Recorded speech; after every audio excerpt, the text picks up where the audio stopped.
All right, all right, all right. We are back here at Song of the Day, coming to you from the Rock Cave. I'm your host, Mark Pierce, and we have a special guest today, don't we? I love guests here in the cave.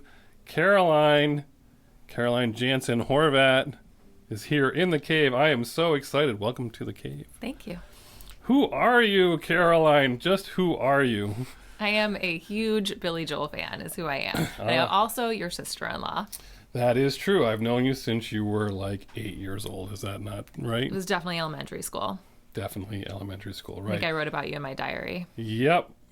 That diary's probably long gone, but at least I'm still here. Or a box in your basement. Or yes, that's true. That it needs to be sorted through. Yes, we're going to figure that out too. I can't wait to read about me in the eyes of an 8-year-old. So, welcome to I'm excited. Welcome to the Rock Cave. You are a West Coaster. Your husband, Stephen, was already on the show. We did Sublime. That was pretty exciting. Yeah. And I asked you to come on the show. And we have all kinds of choices. You and I share a lot of love of great music. You've introduced me to a ton of music. And Amy Mann is one of the ones I think of as one that we just love so much, right? So that would have been a good topic for today. But you are a Billy Joel fan, and that is is it a little unusual for someone your age to be a Billy Joel fan since high school? I think it kind of is. Right? Yep, just a wee bit. Yep. So Billy Joel is pertinent this week because November 9th, 1973, he released his second album, Piano Man. And that is a big deal in his career. His breakthrough album, his first one on a major label, Columbia Records, his first U.S. single, based loosely on his actual experience of trying to get away from his original label, and he didn't like the deal he had there, so he went and sang in bars, and he came up with this story, right? And everyone knows, right? And everyone knows this song, and it went to number 25 on the charts, and it's pretty much a standard. But that's the numbers. And now I want to talk about this over here and how it is that it came to be that a high schooler in the 90s, early 2000s. Late 90s, early 2000s, became a huge Billy Joel fan. Yes. I think it started because we actually all went to a family concert together for my dad's birthday. And I had always grown up with his music, but going to that concert in maybe junior high, elementary, really sealed the deal for me. And that's when I became obsessed and started buying all of the CDs and learning all the music and all the fun facts and everything. Speaking of which, Piano Man is actually probably Billy Joel's least favorite song. Because it's not musically impressive, I think is how he would put it. But all of the characters in the song are actually real. They were, Paul was actually the bartender and so on and so forth. And it's such a crowd pleaser that he has to play it at every show. I mean, fans would just be so disappointed if he didn't play it. And everybody's singing along if you're there at the show. And it's a really lovely experience with every single person belting out the words to that song at the same time. So when I was in high school, he and Elton John did a face-to-face tour where their pianos are literally facing each other on the stage. And I got tickets for the Civic Center. And I think there were only 2 shows, let's say. So I bought tickets to both. And then the Fleet Center, at least it was called the Fleet Center back then, in Boston, came out with a couple of shows. So I bought those as well because 2 just wasn't enough. And then they kept selling out at the Civic Center. And so they kept adding dates. And so I just kept buying tickets and buying tickets and buying tickets. And my friend Liz and I drove up to the Fleet Center for the first one.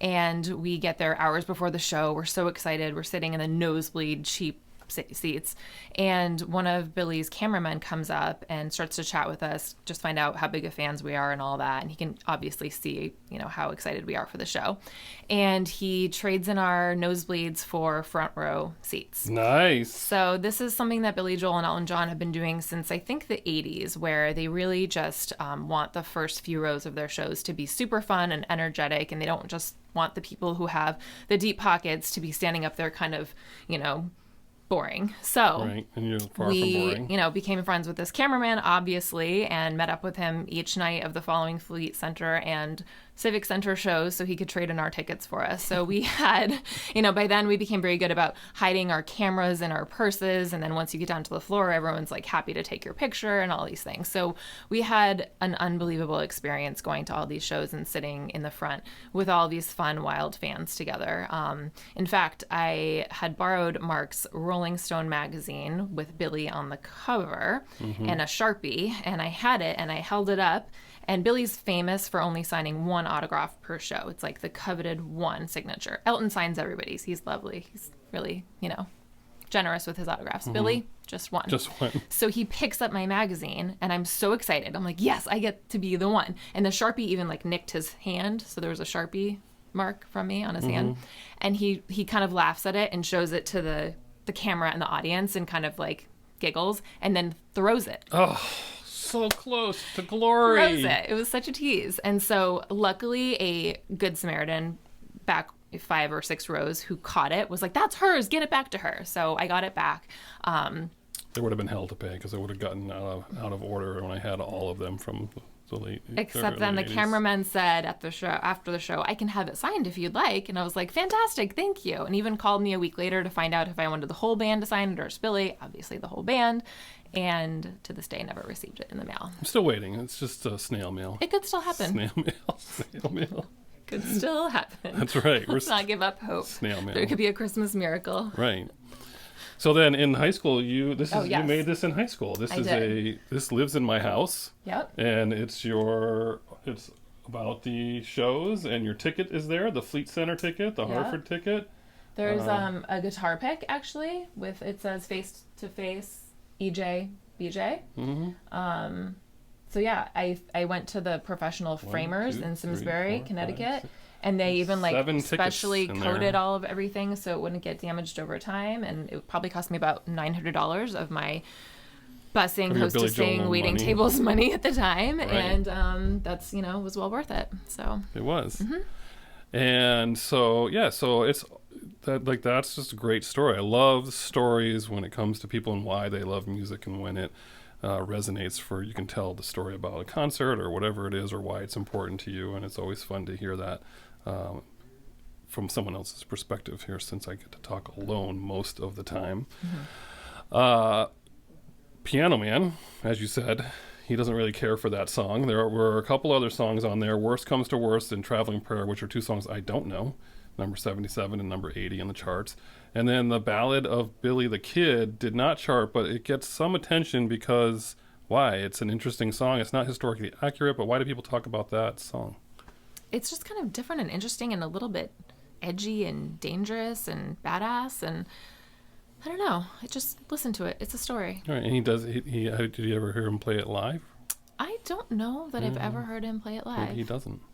He does. Oh. It's on some live albums. Oh, okay. But I don't know if I've ever heard him play it live. Right. But anyway. So this family in general plays a lot of Billy Joel when we get together, when we get the other sister involved and husband, and we're big fans, and so we're talking about Billy Joel music as part of this conversation. And so what are some of your favorites overall? So some of the major favorites are going to be Only the Good Die Young, obviously. Sometimes a Fantasy is Mark's favorite. Always. He's done a Song of the Day on that one. Yep, I bought Glass Houses when I was a kid, yep. Scenes from an Italian Restaurant is an awesome ballad. Super, super cool. Very fun story there.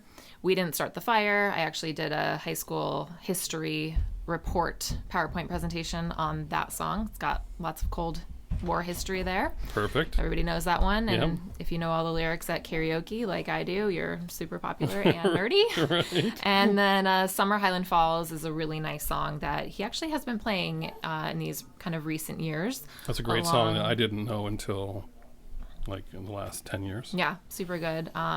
Say Goodbye to Hollywood. Obviously, New York State of Mind. Tell Her About It. I can't go a schooling without doing an assignment on Billy Joel. So we Didn't Start the Fire in high school. In college, I was a communication studies major, and my husband and I actually took a class about media myths. And so we used the song Tell Her About It as a song that went against all of sort of the bad media myths out there about love. And, got to provide communication constantly. So we got to use all the lyrics of that song to say this is a good example of how healthy relationships can thrive in real life. Nice. And then here you are. Here we are. Here you are. Thriving. Success story. Yes, right. All because of Billy Joel. And that music video is actually super fun and funny to watch. So I highly recommend the Tell Her About It music video. And Uptown Girl is a really fun music video. Christy Brinkley getting pulled along in the car, yes. the Gracers. A lot to choose from Billy Joel. I mean, he's got 3 greatest hits albums. Yeah. It's like, it's got to be 50 songs easy. Start with 50 those. to 60. So start with those. Right. And then go to the originals. Yeah, so how do you pick a song of the day? Like, that's kind of the thing we do, right? It's like, well, how do you we pick one song from Billy Joel, and you're allowed to mention whatever you want to mention, but if you're going to say that the song of the day today is what? The song of the day today is a song called Vienna. And often in concerts, he will actually let the audience vote between Summer Highland Falls and Vienna. And I love this song, not only because it's where my grandfather is from in Austria, but also I think it's just a really a song that's apropos right now in COVID times. It's about slowing down and enjoying life. And I think during COVID times, people really grew an appreciation for that and sort of reassessed where they spent their time. So I think it's a really lovely song for this day and age that we're living in, this wild times we're living in right now. Upside down, in the upside down. Exactly, in the upside down world. Perfect. So Vienna is the song of the day per Caroline. Oh, that's still going. I think it's still going. We're going to just keep rolling. After all this, we're going to keep going. Yep, that's all right. We one take. Yes. One take. Yep. We're at 11 minutes and we're not starting over again. So Vienna is your song of the day. Thank you, Caroline, for being on the show. Thank you for having me. Love you. Love you too. And Billy Joel, people, that's what you're listening to today. Tell me your favorite Billy Joel story, song, whatever it is. Post it below. And we're going to send it out. You ready? Ready. All right. We'll catch you later. And I tricked you by saying catch you. We'll catch you later. And what is it? And we'll catch you on the flip side. I screwed up. Vienna waits for you.